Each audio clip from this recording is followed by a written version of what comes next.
Namo Buddhaya Bante, izin tanya,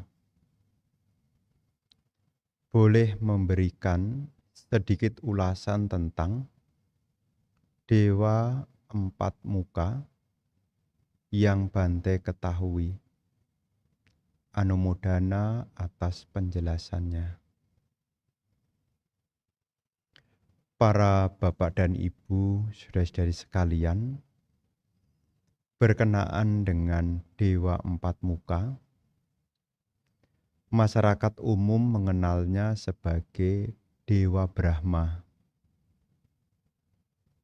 Bagaimana pandangan Buddhis berkenaan dengan Dewa Brahma? Perlu ibu bapak, saudara-saudari ketahui bahwasanya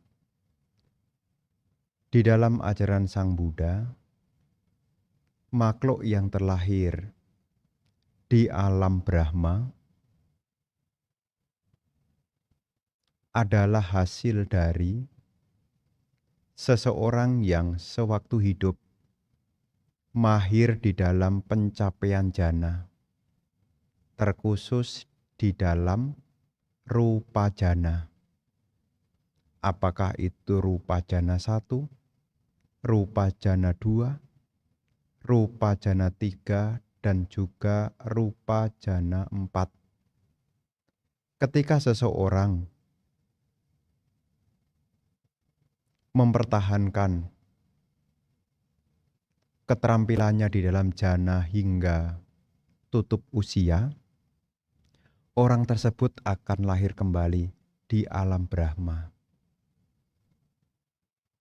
Nah, Dewa Brahma ini kenapa memiliki 4 muka? Secara Buddhis, pencapaian di alam Brahma itu juga perlambang dari pengembangan kediaman luhur, yakni Brahma Wihara. Brahma Wihara itu terdiri dari metta, karuna, mudita, dan upeka. Jadi di dalam pandangan Buddhis, Brahma Wihara, kediaman Brahma, itu ada 4. Ya. Ada 4 sisi, yakni metta, karuna, mudita, dan upeka. Seperti apa yang ibu bapak ketahui, di dalam Brahma Wihara, termasuk juga di dalam Karaniya Metta Sutta, seseorang yang mengembangkan metta, yang dilandasi dengan kesempurnaan di dalam pandangan, kesempurnaan di dalam sila, dan meninggalkan kesenangan indriawi, maka ia tidak akan lahir di rahim manapun. Mengacu apa? Mengacu kepada pencapaian anagami. Jadi seseorang yang mencapai anagami, ia akan lahir kembali di alam Brahma yang disebut Brahma Sudawasa. Ini juga dari pengembangan metta juga. Selain itu juga, di dalam perjalanan Dharma, setelah Sang Buddha mencapai penerangan sempurna, beliau awalnya enggan untuk mengajarkan Dhamma. Kemudian datang juga ada Dewa Brahma juga, yakni Brahma Sahampati. Ya, jadi berkenaan dengan Brahma, ini memiliki 4 sisi, metta, karuna, mudita, dan upeka. Jadi di dalam konsep Buddhis, Brahma ini bukan pencipta alam semesta. Ya, nanti Anda bisa ketahui, dan lahir di alam Brahma bukan menjadi tujuan dari umat Buddha. Karena tujuan tertinggi di dalam ajaran Sang Buddha adalah mencapai nibbana, bukan terlahir di alam Brahma. Ini sedikit ulasan berkenaan dengan Dewa Brahma secara Buddhis, ya.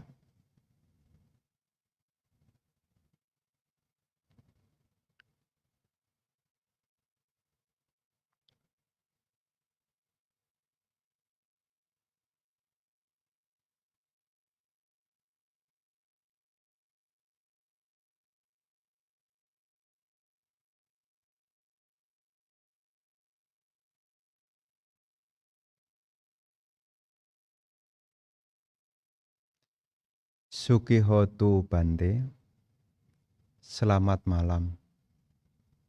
Saya mau bertanya dua hal. Satu, untuk labeling anak durhaka dari pandangan agama Buddha, bagaimana menyikapinya?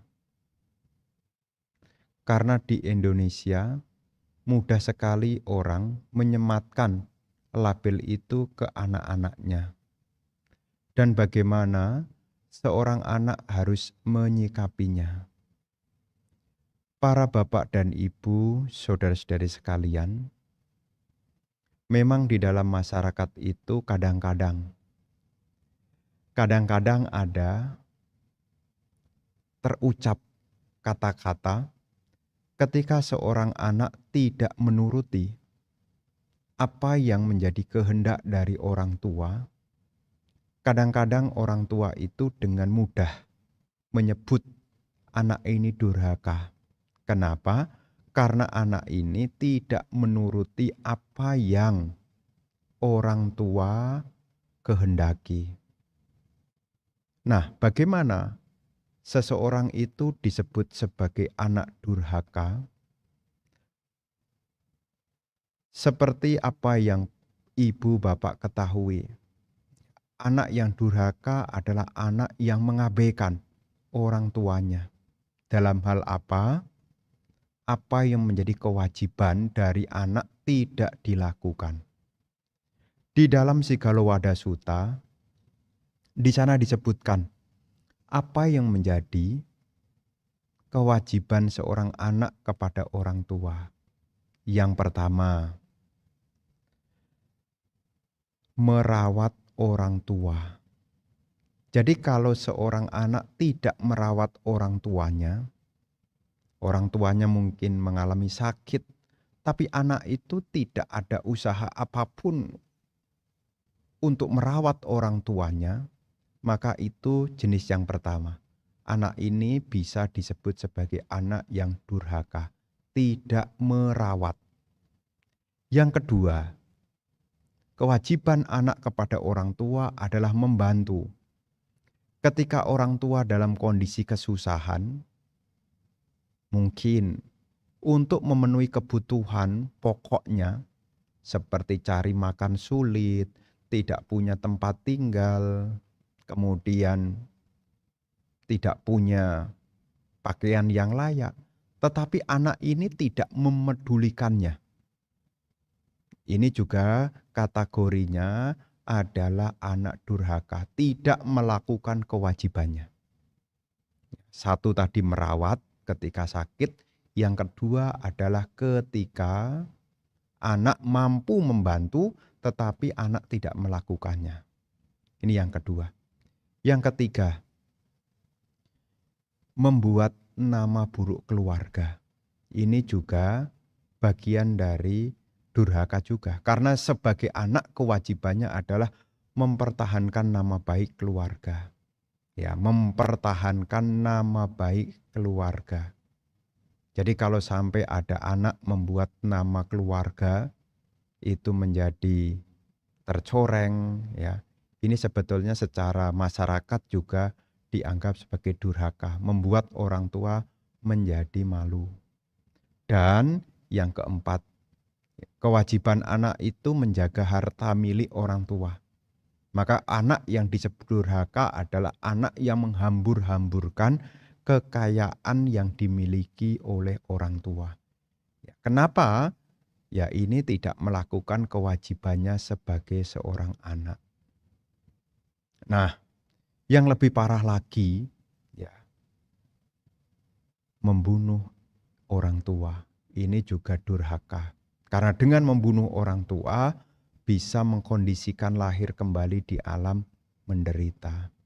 Terus bagaimana seseorang anak menyikapi selama anak melakukan kewajibannya, merawat, membantu, menjaga nama baik keluarga, menjaga harta punya keluarga, maka meskipun disebut sebagai durhaka sebetulnya tidak. Kenapa? Karena dia sudah berupaya melakukan apa yang menjadi kewajibannya. Ya, jadi ketika ada orang yang melabeli anaknya dan sebagai anak, ya jangan cepat emosi, tapi acuannya di mana nanti bisa dilihat di dalam Sigalo Sutta. Diuraikan di bagian mana Bante? Di bagian dari sisi arah timur. Karena di dalam sisi arah timur itu berbicara tentang hubungan baik. Timbal balik antara orang tua dan anak, anak dan orang tua. Apakah orang tua juga bisa disebut orang tua yang durhaka, Bante? Bisa juga. Kalau tidak mengajarkan kebaikan pada anaknya. Tidak menjauhkan anaknya dari keburukan. Tidak memberi bekal pengetahuan keterampilan. Jadi melahirkan tapi tidak diurusi. Ya istilah kasarnya begitu. Melahirkan tapi tidak diurusi. Ini juga sebetulnya juga disebut sebagai orang tua yang tidak baik juga. Jadi ada penilaian di masyarakat. Selama kalau seandainya posisinya sebagai orang tua, mengajarkan kebaikan, menjauhkan dari keburukan, memberi bekal pengetahuan keterampilan untuk menunjang kemandirian, maka orang tua ini disebut sebagai orang tua yang baik. Ditambah lagi kalau ada warisan. Tapi biasanya warisan ini mengacu kepada ilmu. Karena ilmu itu warisan yang tidak habis. Karena ilmu itu bisa bertahan dalam waktu yang lama. Ya ini uraian berkenaan dengan pertanyaan tadi.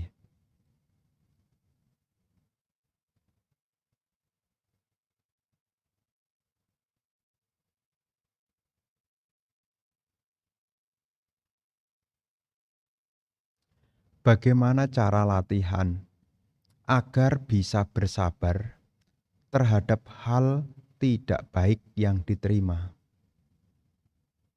Nah, ibu bapak saudara-saudari sekalian, ketika kita menerima hal yang kurang menyenangkan, apakah itu suara, apakah perilaku,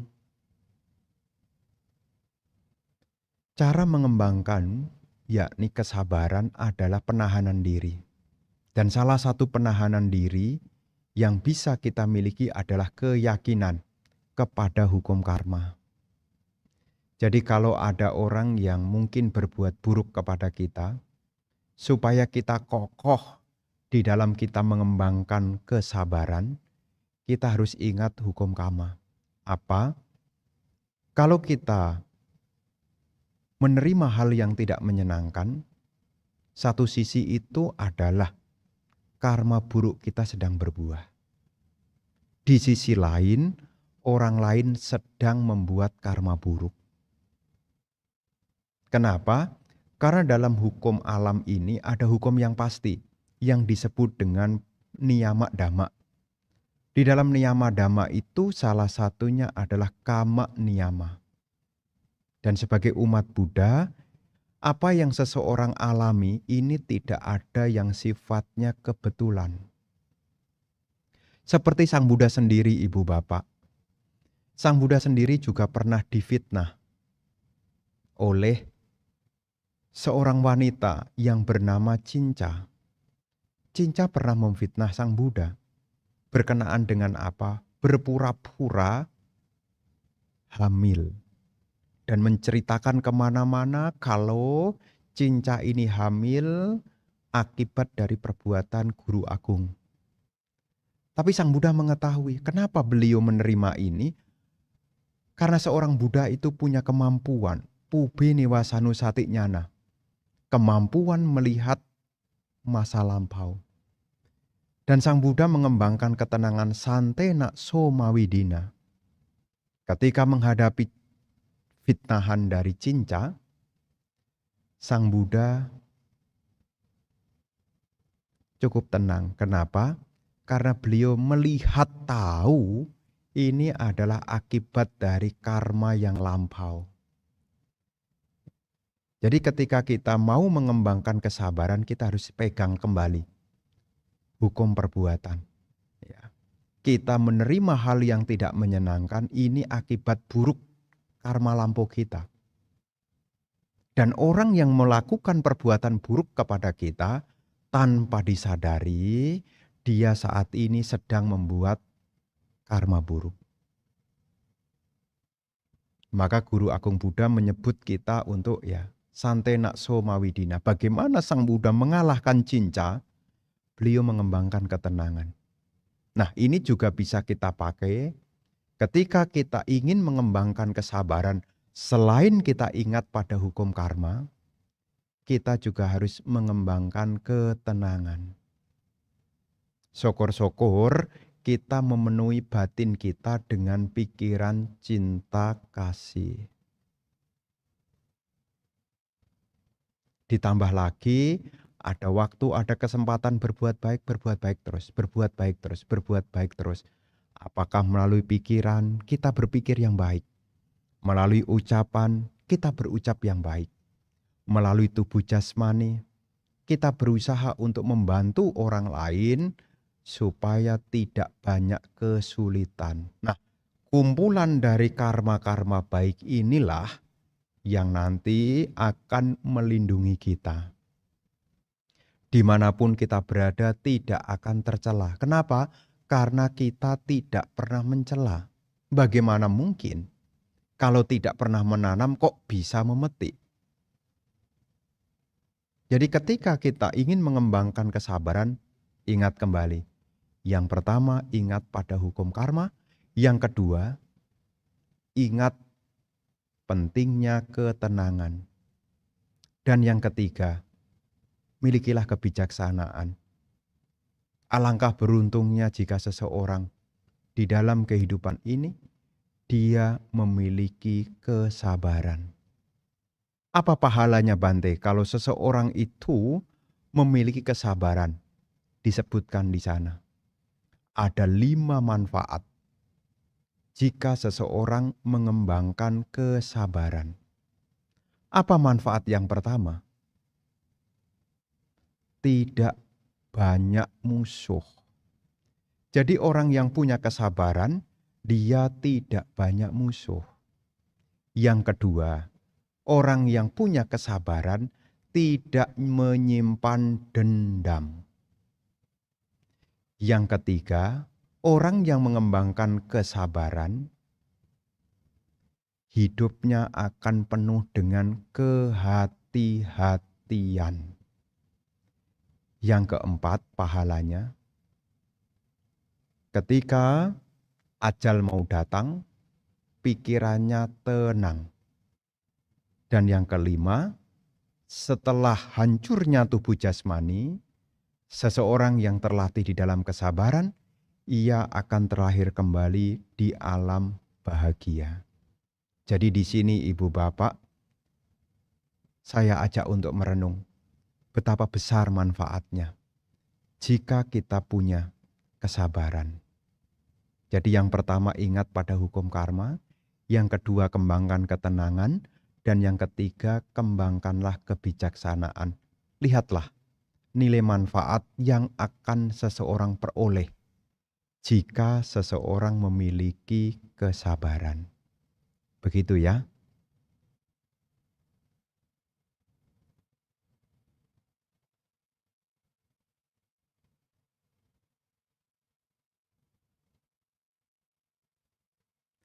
Selanjutnya, Namo Buddhaya Bante, izin bertanya. Bagaimana cara agar tidak khawatir akan masa depan dan juga menyesal akan masa lalu, serta fokus pada kehidupan sekarang, selain lewat meditasi Bante. Bapak dan Ibu, saudara-saudari sekalian, di dalam Anguttara Nikaya kelompok 2, di sana disebutkan ada hal yang membawa manfaat. Ada hal yang membawa manfaat. Ada 2 hal yang sifatnya membantu. Yang pertama adalah sati dan yang kedua adalah sampajana. Jadi supaya kita tidak ada penyesalan, tidak ada kekhawatiran, selain kita berlatih meditasi, menjernihkan pikiran, kita perlu memiliki 2 hal ini, sati dan sampajana. Sati artinya apa? Sati yang lampau. Ingat apa yang pernah kita lakukan, baik itu ucapan maupun tindakan. Jadi kalau yang lalu kita berucap mungkin buruk, bertindak mungkin buruk, sekarang berusaha untuk diperbaiki. Ya, jadi ketika kita ingat lalu, mungkin berucap, mungkin bertindak ada yang kurang sesuai, sekarang waktunya memperbaiki. Ini sati. Sati itu artinya pengingatan. Ingat apa yang sudah lampau, tidak perlu disesali. Tetapi sekarang waktunya memperbaiki. Kemudian, kenapa kita mesti sekarang? Ada sati yang akan datang. Marananusati. Kita ini cepat atau lambat akan meninggalkan dunia ini. Sebelum kita meninggalkan dunia ini, berusahalah untuk menuntun diri kepada hal-hal yang bermanfaat. Jadi sebelum kita melakukan apa yang menjadi pekerjaan, kita ingat apa yang sudah lampau yang bisa kita perbaiki di masa sekarang. Dan kita juga harus bergegas karena kematian itu datangnya kapanpun. Jadi ini akan menjadi motivasi kita di sekarang untuk berupaya melakukan hal-hal yang baik. Jadi selain sati, kemudian yang kedua sampajana. Sampajana di sini mempertimbangkan manfaatnya. Yang pertama adalah sataka sampajana. Cobalah direnungkan. Apakah yang saya kerjakan sekarang ini membawa manfaat atau tidak? Jadi kalau ibu bapak menggunakan waktu di masa sekarang, apa yang sekarang dikerjakan? Apakah ini bermanfaat atau tidak? Ini tidak akan menimbulkan penyesalan. Kenapa? Kalau kita sudah mengerjakan yang bermanfaat, maka tidak akan muncul penyesalan. Bahasa palinya adalah sataka sampajana. Di masa sekarang kita berpikir, apa yang dikerjakan ini manfaatnya apa? Ya, sataka sampajana. Yang kedua adalah sapayika sampajana. Sapayika sampajana adalah mempertimbangkan nilai kepantasannya. Jadi kalau kita melakukan itu atau ini, kira-kira pantas enggak? Ini juga menjadi pertimbangan. Ada urusan kepantasan. Kemudian ketika kita berpergian juga harus diperhatikan. Jangan sampai kita pergi di tempat yang kurang sesuai. Namanya gocara sampajana. Ya, mempertimbangkan sebelum berpergian. Dan yang keempat asamuha sampajana. Ketika kita memilih sesuatu hendaknya dilandasi dengan kebijaksanaan. Jadi selain kita mengembangkan meditasi untuk menjernihkan pikiran, kita juga perlu menegakkan sati dan sampajana. Ingat apa yang sekarang perlu kita lakukan. Kalau kita ingat yang lampau, baik itu tindakan mau ucapan, kalau seandainya yang lampau adalah hal yang tidak baik, maka sekarang waktunya memperbaiki. Dan kita juga harus ingat Kehidupan ini terbatas oleh waktu. Bergegaslah sekarang. Dan ketika kita mengambil sebuah tindakan, pertimbangkan nilai manfaat. Sataka. Nilai berupa kepantasan. Sapayika. Tempat yang menjadi tujuan. Gocara. Dan ketika kita mengambil sebuah pilihan, pertimbangkanlah dengan bijaksana. Asamoha sampajana. Begitu ya.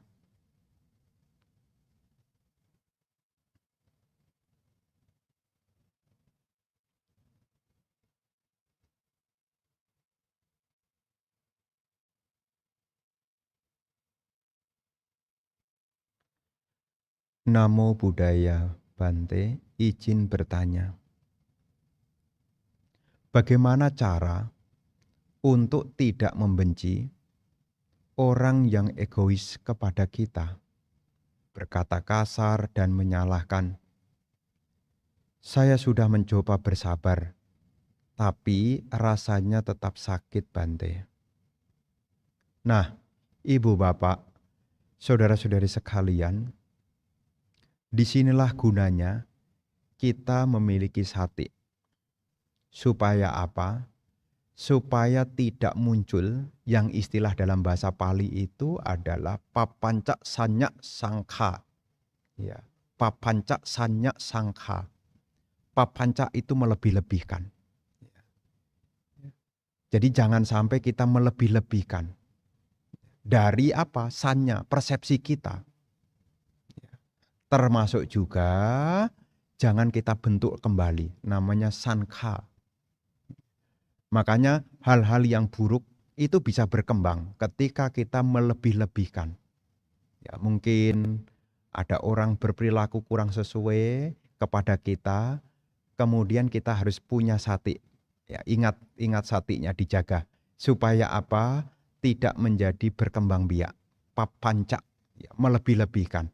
Contohnya apa? Kadang-kadang kita melebih-lebihkan. Kayaknya dia tidak suka ya sama saya. Padahal saya ini sudah berusaha. Kok masih ada ya pikiran begitu pada dia ya? Apa dia tidak ingat tentang kebaikan-kebaikan yang pernah saya lakukan? Nah, ini namanya papanca nih.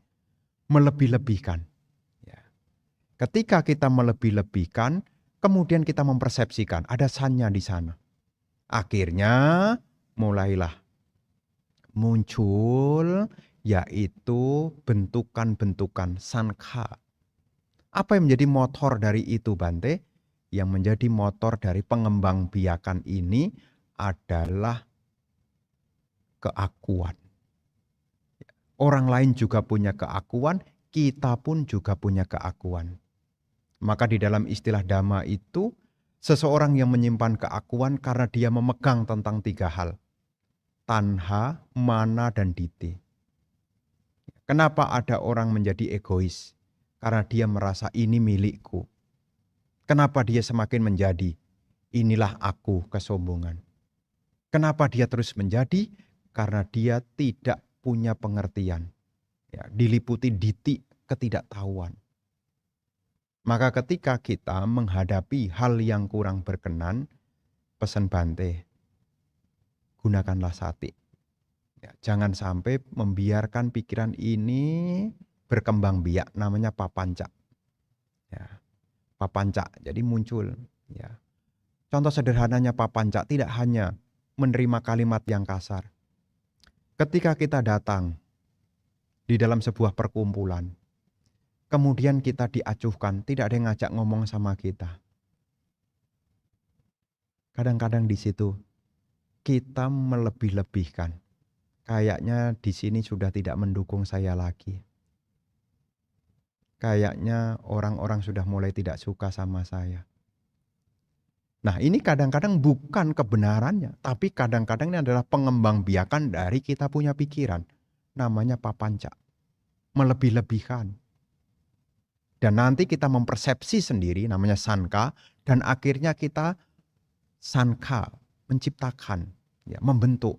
Ya, sangka itu sama dengan sangkara. Bentukan-bentukan akan berkembang makin banyak, makin banyak. Dimulai dari mana? dari sanya, dari sanka, dan berkembang di dalam papanca. Jadi 3 hal ini ya akan memunculkan hal-hal yang buruk, ya hal-hal yang buruk. Maka gunanya sati itu adalah untuk membantu kita supaya kita bisa ya bersabar. Ya, jadi jangan sampai kita tambahin sendiri dengan komentar. Ya ini memang agak sulit ya. Tapi inilah reaksi alami. Ya. Bagaimana urutan-urutannya? Setiap orang punya indria. Ketika indria ketemu objek, maka terjadilah kontak. Di mana ada kontak, di situ akan timbul perasaan. Di mana ada perasaan, di situ akan timbul pengenalan, namanya sanya. Jadi wedana ya akan memunculkan sanya. Kalau jadi sanya, nanti akan memotivasi munculnya sangkara, bentukan-bentukan. Ketika kita mendengar kalimat yang tidak menyenangkan, wedananya apa? Domanasa, muncul tidak suka. Kalau perasaan tidak suka muncul, sanyanya apa? Mulai membuat persepsi-persepsi. Dan akhirnya bagaimana? Bentukan pikiran-pikiran muncul. Ya. Dia menghinaku, dia mengalahkanku, ya. Dia mengambil milikku. Ketika pikiran ini berkembang biak, maka kebencian tidak akan pernah hilang. Ya, seperti renungan syair Dhammapada tadi pagi. Ako cimang awadimang, acinimang ahasime, yetang upanayati, werate sang nak samati. Jadi ketika seseorang selalu menyimpan pikiran-pikiran, dia mengalahkanku, dia menghinaku, dia memukulku, dia merampas punyaku. Selama ini diulang-ulang, maka kebencian tidak akan pernah hilang. Termasuk juga kesabaran ya, tidak berkembang. Maka sebisa mungkin kalau ada hal yang kurang berkenan, sebisa mungkin untuk ya latihan tidak dikomentari. Ya cukup dimengerti seperti pengertian tadi di awal. Apa yang saya terima ini juga akibat dari karma lampau. Sekarang waktunya saya untuk berbuat baik, berbuat baik, berbuat baik. Begitu ya.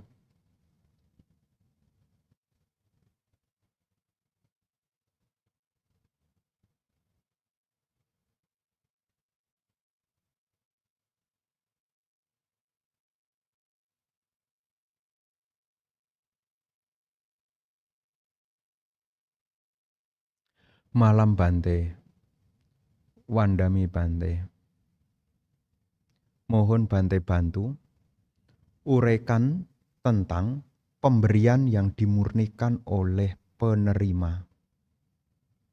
Nah, Bapak dan Ibu, saudara-saudari sekalian, di dalam penjelasan mengenai dana, ya, ada pemberian yang dimurnikan oleh si penerima. Artinya apa? Orang yang memberi ini tidak punya kualitas batin yang baik. Jadi ketika dia memberi, pelaku, ya, dia memberi, tetapi kualitas pikiran dari si pemberi ini diliputi oleh loba, dosa, moha. Tetapi dimurnikan oleh si penerima. Artinya apa? Yang menjadi orang penerima dari dana yang diberikan oleh pemberi tadi memiliki kualitas yang sebaliknya. Aloba, adosa, dan amoha. Yang seringkali disebut sebagai menanam di ladang yang subur. Meskipun kualitas benihnya itu tidak sempurna, ya tidak kualitas tinggi, tetapi karena dia berada di lahan yang subur, maka kualitas baik bisa muncul di sana. Jadi di sini artinya apa? Ketika dana yang kita berikan kepada orang yang memiliki, baik itu mencapai atau yang sedang berusaha. Apakah dia sudah mencapai lenyapnya loba dosa moha, atau kita memberikan dana kepada orang yang berjuang melenyapkan loba dosa moha. Ini disebut sebagai pemberian yang dimurnikan oleh si penerima. Jadi si penerima itu yang memiliki kualitas secara batiniah, yakni tanpa keserakahan, tanpa kebencian, dan tanpa kebodohan batin. Seperti misalnya kita berdana, kemudian dana kita diterima oleh seorang yang sudah mencapai arahat. Kalau bukan seseorang yang sudah mencapai arahat, adalah kepada orang-orang yang sedang berusaha melepaskan loba dosa moha. Begitu ya.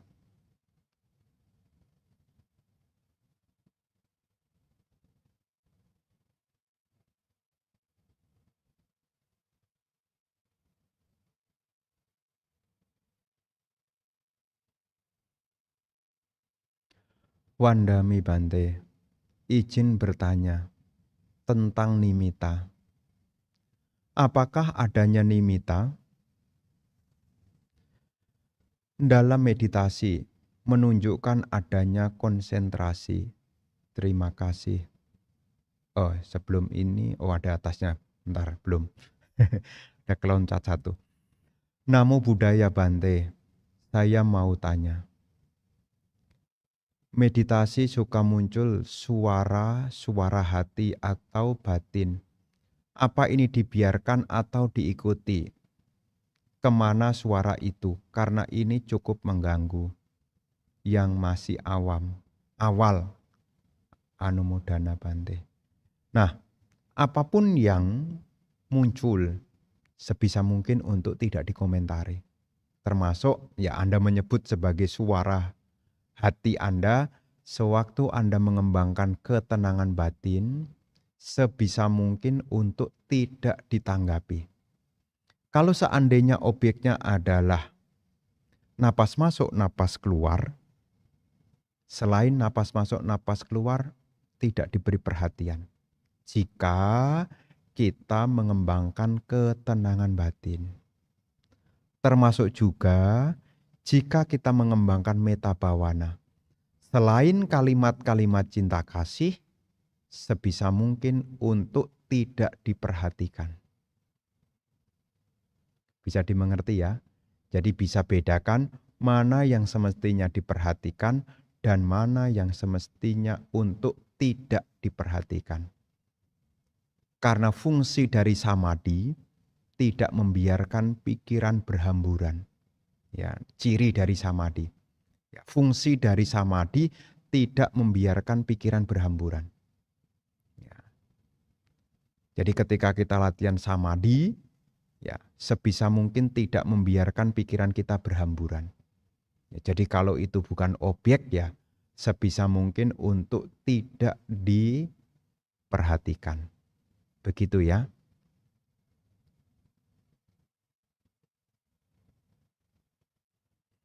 Wandami Bante, izin bertanya tentang nimitta.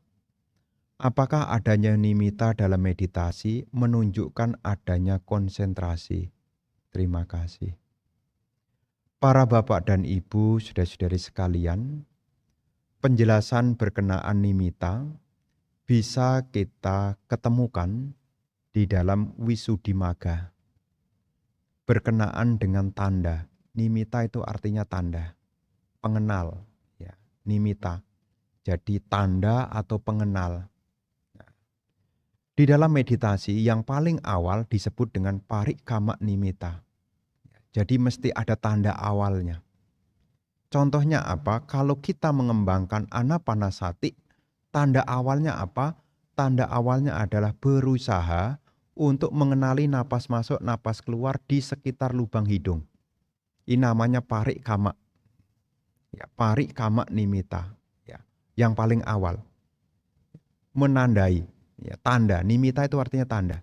Apakah di sekitar lubang hidung ataukah di atas bibir? Ya. Ini ditandai. Jadi tidak membiarkan napasnya ikut ke dalam. Tapi di sini tandanya. Mengetahui napas masuk, napas keluar di sekitar lubang hidung. Ini namanya parikama nimita. Ya, tanda awalnya. Nanti setelah tanda awalnya bisa ditandai, nanti tinggal selanjutnya. Ada namanya ugaha nimita. Ya.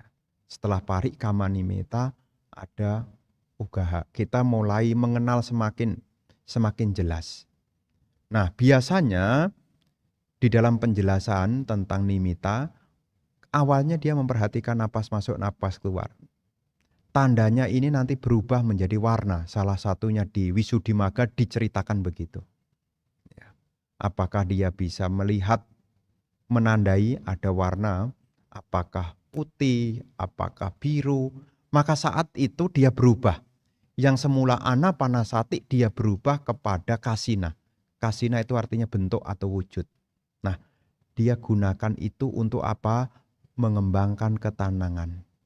Ya, jadi ketika seseorang meditasi, dia bisa menandai, ya, muncul tanda, baik itu napas masuk, napas keluar di sekitar lubang hidung, kemudian nanti mungkin berubah, dia bisa menandai munculnya wujud warna, ini tanda seseorang sudah mulai tenang. Kenapa? Karena saat itu pancaniwarana tidak muncul. Kamacanda, Biyapada, Tinamida, Udaka Kekuca, Wicikica saat itu sebetulnya tidak muncul. Kalau panca niwarana ini muncul, maka tanda ini menjadi tidak terlihat. Contohnya apa? Anda bisa melamun. Saat meditasi Anda melamun, menghayal, kamak canda ingin ini, ingin itu. Maka tanda ini tidak bisa Anda kenali. Termasuk juga saat Anda meditasi muncul tidak suka, mungkin nunggu kelamaan, Anda berpikir, aduh lama banget ya. Nah, tanda ini juga tidak Anda kenali. Kemungkinan yang ketiga, ketika Anda sedang tinamida malas, bagaimana Anda bisa menandai wong Anda sudah malas? Termasuk keempat, udaka kukuca, Anda gelisah khawatir, tidak punya kesempatan untuk menandai. Termasuk juga kalau Anda ragu-ragu. Maka ketika seseorang mampu menandai, ya awalnya itu parikama nimita, menandai titiknya atau mengenali warnanya, nah ini adalah upaya untuk apa? Meredam. Yakni munculnya salah satu dari niwarana. Niwarana itu perintah batin. Ya, jadi kalau Anda meditasi, ya kalau anapanasati bisa mengenali, ya menandai di sekitar lubang hidung namanya parikama nimita. Kalau meta bawana mana Bante parikama nimita? Semoga semua makhluk berbahagia. Ini parikama nimita. Ya, tanda awalnya. Karena Anda mengembangkan meta, maka tanda awalnya adalah semoga semua makhluk berbahagia. Yang lain tidak ada. Ya, kalau meta. Ya, jadi tidak punya khayalan besok mau kemana, besok mau ngerjakan apa. Nah itu semua disingkirkan. Ingat tandanya. Parikama nimitanya. Ya kalau meta ya semoga saya berbahagia atau semoga semua makhluk berbahagia. Itu tandanya yang harus dipegang. Begitu ya. Kalau tanda ini bisa dikenali, bisa dipegang secara kontinu terus-menerus, maka akan memenuhi faktor-faktor ketenangan. Witaka, wicara, piti, suka, ekagata. Ya. Jadi di dalam tahap faktor-faktor ketenangan itu ada witaka, ya ada parikamanya, parikama nimita, menandai dulu, ya. Menandai awal dulu, parikamanya. Terus menerus namanya wicara, ya tidak terganggu oleh hal-hal yang lain, akan diikuti dengan piti, suka dan ya ekagata. Pikiran akan terkonsentrasi pada satu objek. Ini berbicara tentang samadhi. Karena karakteristik dari samadhi adalah cittasa ekagata. Pikiran yang terarah pada satu objek, tidak berhamburan. Begitu ya.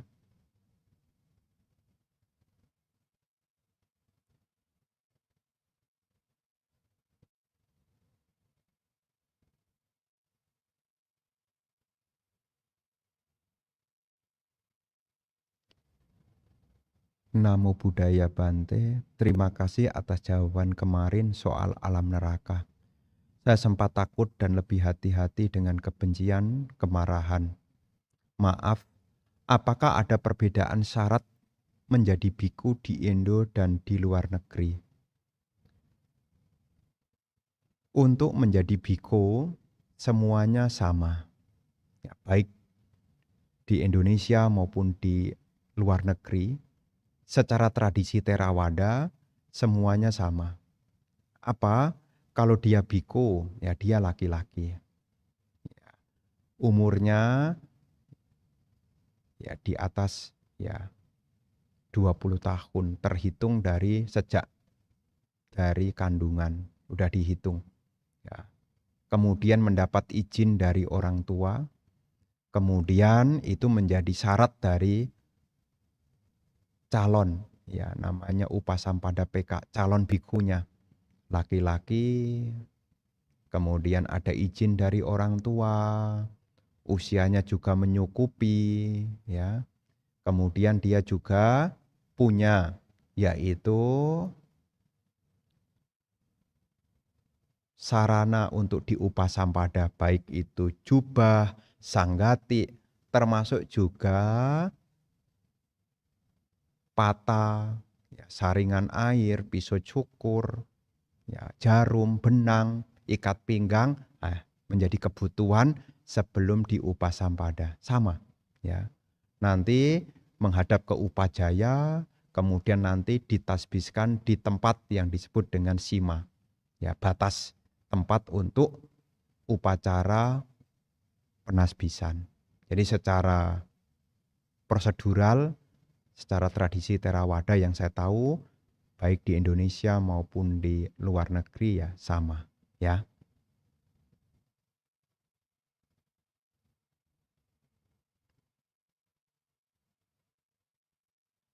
Namo Buddhaya Bante, izin bertanya. Bagaimanakah cara meditasi dengan objek kasina? Dapatkah belajar sendiri di rumah atau harus didampingi guru pembimbing?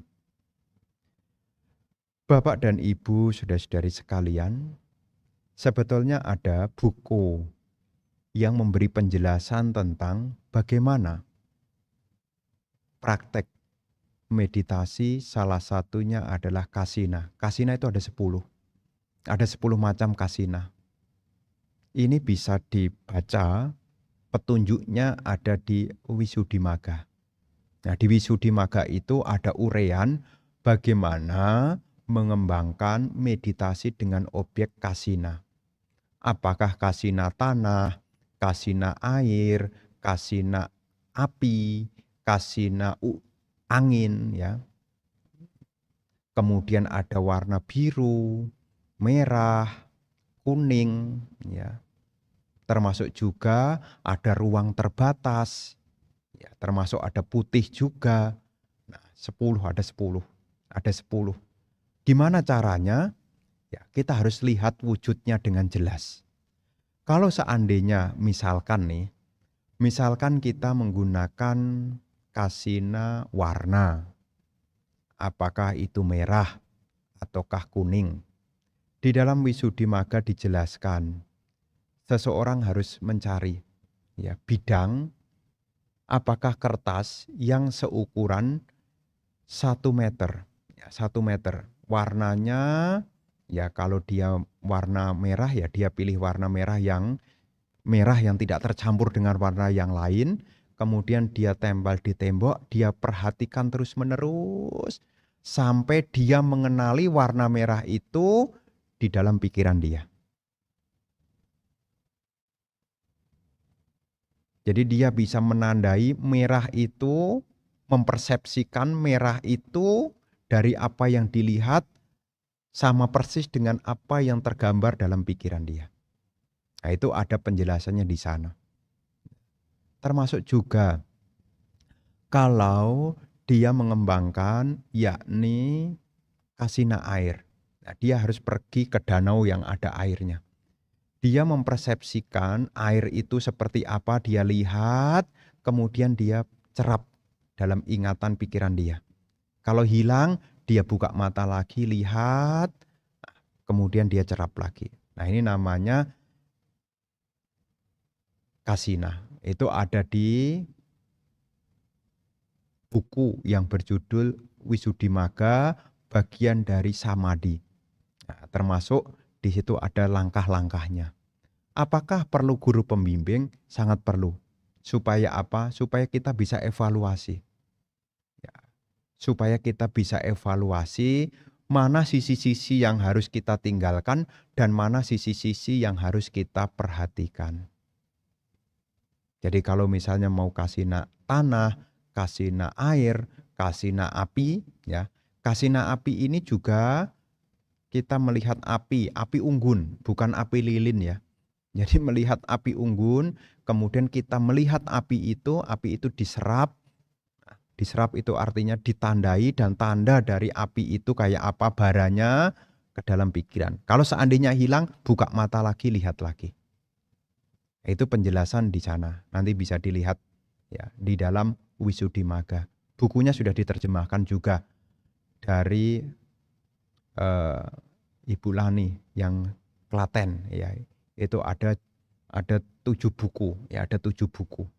Itu berjudul Wisuddhimagga. Nah, itu di situ bisa dibaca ya. Tapi intinya ya Anda bisa ya melatihnya. Caranya ya seperti tadi.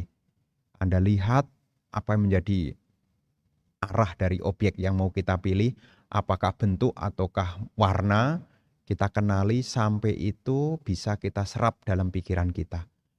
Dan kalau itu tidak tergambar lagi, kita harus buka mata, lihat lagi.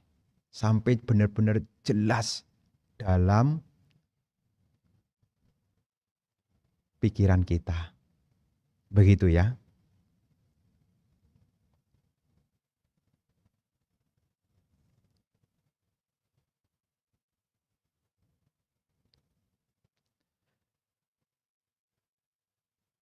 Selamat malam Bante. Sukihotu Bante. Izin bertanya. Apakah setiap kali kita melakukan suatu perbuatan baik, harus selalu beraditana dan melakukan pelimpahan jasa? Mohon bimbingannya. Para bapak dan ibu, saudara-saudari sekalian, perlu kita ketahui tentang manfaat dari kebajikan. Kalau ibu bapak membaca di dalam riwayat-riwayat, termasuk juga di dalam Nidhi Kanda Sutta, di dalam Nidhi Kanda Sutta juga disebutkan bahwasanya segala keinginan para dewa dan manusia bisa menjadi kenyataan berkat dari timbunan kebajikan. Jadi kalau seandainya kita berbuat baik, apakah kita harus beradithana? Kalau ditanya harus, ya tentu tidak ya. Tetapi ini pilihan. Alangkah baiknya jika kita berbuat baik, kemudian ada cetana disertakan di sana. Seperti apa Bante kisahnya? Ada salah satu kisah yang menarik ibu bapak. Nanti ibu bapak bisa baca. Di dalam kisah tentang kehidupan dari Bante Anuruddha. Bante Anuruddha itu memiliki salah satunya adalah kemampuan batin, yakni dibacakhu, mata kedewaan. Selain beliau punya kelebihan di dalam mata kedewaan, Bante Anuruddha ini juga punya kelebihan, yakni tidak mendengar kata tidak ada. Dalam bahasa Pali itu namanya nati. Ati itu artinya ada, ati itu artinya ada. Kalau nati itu artinya tidak ada. Beliau tidak pernah mendengar kata tidak ada. Kenapa? Karena di dalam kehidupan masa lampaunya, beliau pernah berdana makanan. Sewaktu beliau menjadi orang yang kesulitan, beliau mempersembahkan dana jatah makannya. Jadi makanannya itu dia korbankan untuk dia danakan. kepada seorang Paceka Buddha yang bernama Paceka Buddha Uparita. Dan saat itu beliau terlahir dengan nama Brahmana Anaramba. Ya. Brahmana Anaramba ini kondisinya sulit. Bersama dengan istrinya juga sulit. Untuk memenuhi kebutuhan hidup juga sulit. Tapi beliau menyadari kenapa kehidupannya sulit. Karena beliau menyadari dulu dia mau berdana tidak ada yang diberikan. Sekarang punya sesuatu yang diberikan tidak ada si penerima. Dia menyadari karena kurangnya kebaikan, maka dia mengalami kondisi seperti itu. Di saat itu beliau bertemu dengan Paceka Buddha Uparita. Dan saat mendanakan makanan di bowl Paceka Buddha, beliau bertekad, beraditana. Semoga dengan pemberian makan ini, saya tidak mendengar kata tidak ada. Itu salah satu alasannya kenapa di zaman Buddha Gotama, Bante Anuruddha tidak mendengar kata tidak ada. Kenapa? Karena di kehidupan sebelumnya, sewaktu berdana makanan, beliau bertekad, semoga dengan kebaikan yang saya lakukan ini, saya tidak lagi mendengar kata tidak ada. Karena dia merasakan jadi orang susah apa-apa itu tidak ada. Dan beliau juga bertekad, semoga saya tidak terlahir di keluarga yang miskin. Dari pemberian dana yang dilakukan. Anda bisa baca sendiri kisah Bante Anuruddha. Termasuk juga adithana yang dimiliki oleh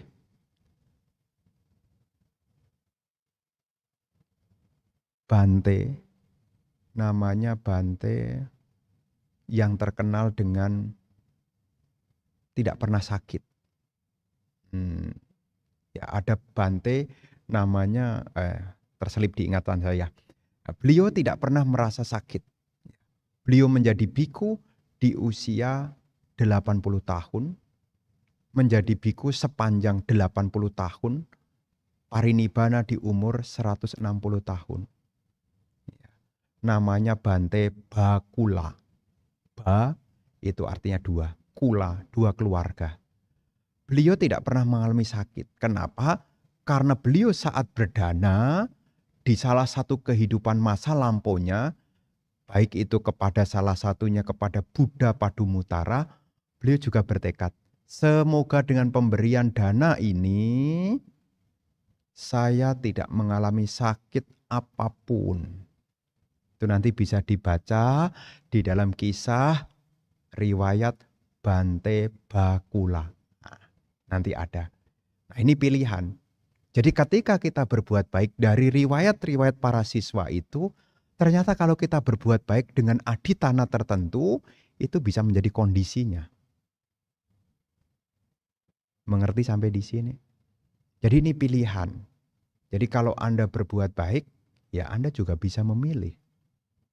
Ya, untuk apa kebaikan yang Anda lakukan itu? Ataukah untuk menyempurnakan parami? Bisa saja. Makanya dalam tradisi yang lain kita pernah dengar, idang me punyang nibbana sak pacaya hotu. Semoga dengan kebajikan yang saya lakukan ini mengarah kepada pencapaian nibbana. Aditana juga. Pilihan. Apakah kita setiap berbuat baik mesti harus pelimpahan jasa? Ini juga sama. Pilihan. Ya, tidak ada sebuah keharusan. Karena memang kalau kita berbuat baik, dengan kita pelimpahan jasa, memberi kesempatan kabar baik kepada sanak keluarga kita yang mungkin masih membutuhkan kebajikan. Supaya mereka turut berbahagia. Ini semua pilihan. Jadi Anda berbuat baik dengan beraditana, kemudian setelah berbuat baik Anda melakukan pelimpahan jasa. Ini adalah pilihan. Apakah pelimpahan jasa harus dengan tuang air? Tidak.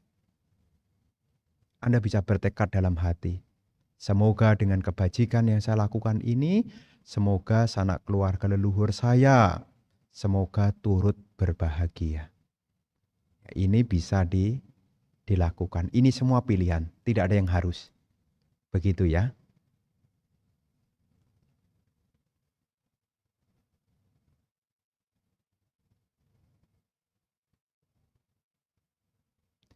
Malam Bante, izin tanya, kalau meditasi, batin bisa merasakan kegiuran, kesenangan, apakah boleh? Ya tentu boleh.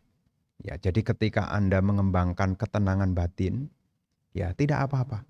Ya. Kenapa?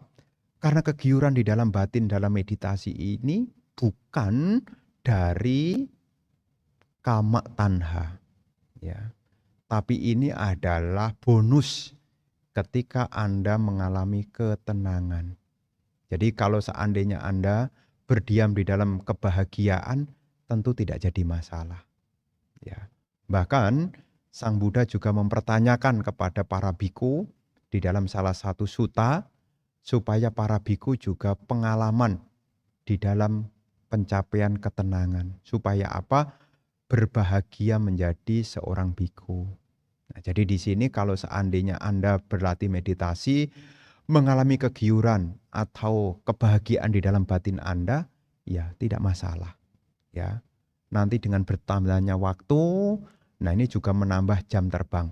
Ketika Anda bahagia, maka durasi meditasi Anda akan bertambah panjang, kan bagus. Ya, kan bagus.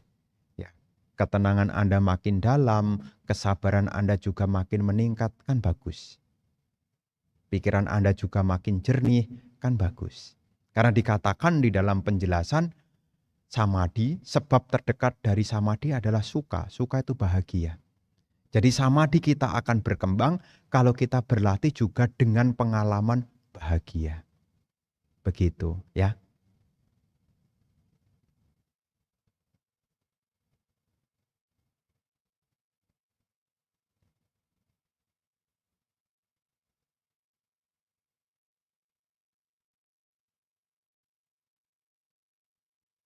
Malam Bante, di masyarakat Chinese biasanya jodohnya juga harus sesama Chinese. Kalau tidak begitu biasanya tidak akan direstui keluarga walaupun beragama sama. Bagaimana menurut pandangan Bante kalau orang tua tidak menyetujui tapi saya rasa cocok? Apakah sebaiknya saya putuskan atau memberi penjelasan? Dan sejujurnya takut juga jika direstui nantinya dijadikan omongan saudara-saudara. Nah, ini kembali kepada keluarga.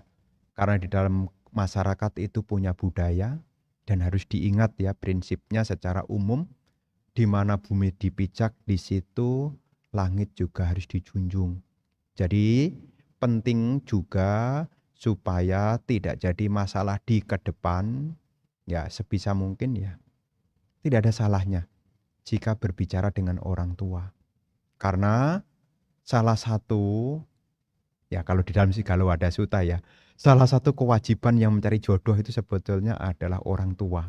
Jadi orang tua itu punya kewajiban kalau dalam Sigalo-Wada Sutta adalah mencarikan jodoh. Tapi sekarang kewajiban itu sudah dibantu sama anaknya. Anaknya yang cari jodoh sendiri, orang tuanya yang tinggal restui. Apakah setuju atau tidak, nanti orang tua yang akan menilai. Tapi sesungguhnya kalau secara Buddhis, dalam Sigalo-Wada Sutta ya, mencarikan jodoh itu adalah kewajiban dari orang tua. Ya, itu ada di situ. Dan untuk era sekarang sudah tidak zamannya lagi. Ya, mungkin dulu ya, tapi mungkin beda eranya ya.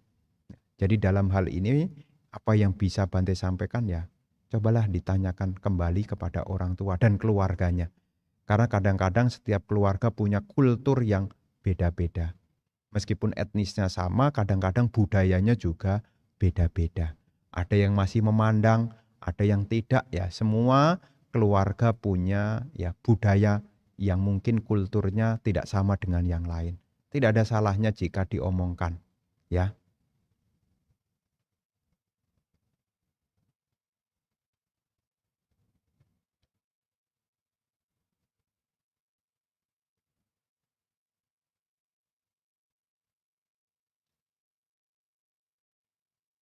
Malam Bante, zaman sekarang banyak orang tua berhubungan sama anak kandung sendiri.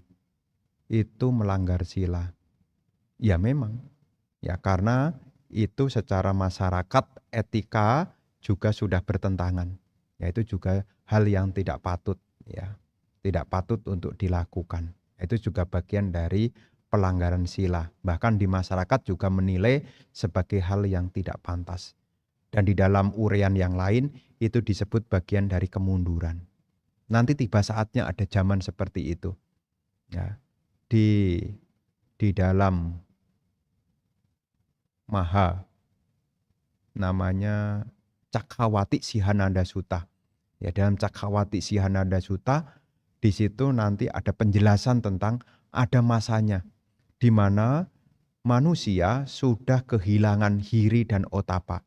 Tidak lagi mengenali ini orang tuanya, ini anaknya, ya. Tidak saling kenal. Mereka suka sama suka. Dan itu nanti bakal terjadi di saat manusia mengalami kemunduran, diceritakan di sana di usia rata-rata manusia 15 tahun. Itu ada uraian di dalam Cakkawati Sihananda Sutta. Bagian dari kemunduran ada di sana, ya.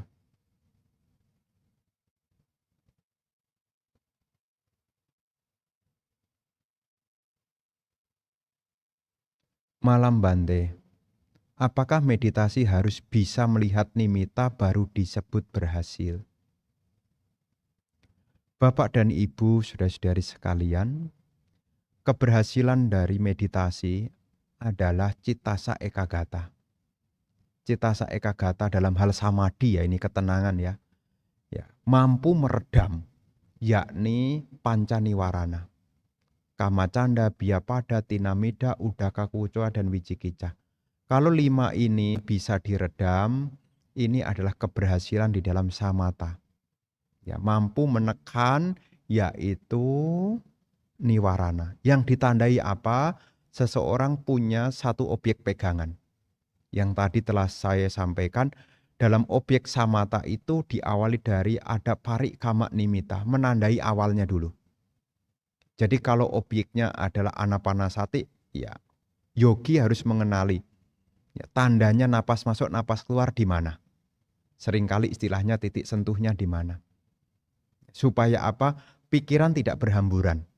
Ya, ini gunanya. Cittasa Ekagata, pikiran terarah pada satu objek. Ya, maka butuh pengenal awal, namanya parikama nimitta. Nanti ketika sudah mengenali, nanti tinggal lanjutkan aja. Ya, termasuk juga ya, dalam meta bawana, parikama nimittanya adalah kalimat ya meta itu. Semoga semua makhluk berbahagia. Semoga semua makhluk berbahagia. Ini sebetulnya juga nimitta, juga tanda. Ya, nimitta yang orang sering ketahui kan warna itu. Tapi sebetulnya dalam objek samatha ini kan banyak. Ada 40 macam objek. Dari 40 macam objek ini kan tandanya beda-beda. Ya, tandanya kan beda-beda, tidak semuanya sama. Maka setiap nanti pengalaman yogi satu dengan yang lainnya, nanti kan tanda pengenalannya kan beda-beda. Nimittanya nanti kan beda-beda. Jadi sebelum kita berbicara nimitta yang lebih jauh, kita harus mengenali dulu nimitta yang paling awal, parikama nimitta, sebagai langkah persiapan dulu.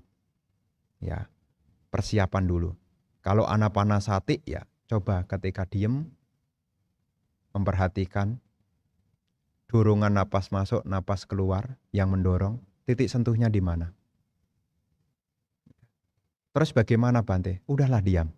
Nanti ketika Anda tidak berkomentar, ya Anda tidak berkomentar, Anda nanti bisa menandai kok di mana yang menjadi landasan sentuh dari napas masuk, napas keluar. Menjadi parikama nimittanya dulu. Ya, parikama nimittanya dulu. Nanti setelah itu berkelanjutan, ya nanti Anda akan punya pengalaman sendiri. Ya.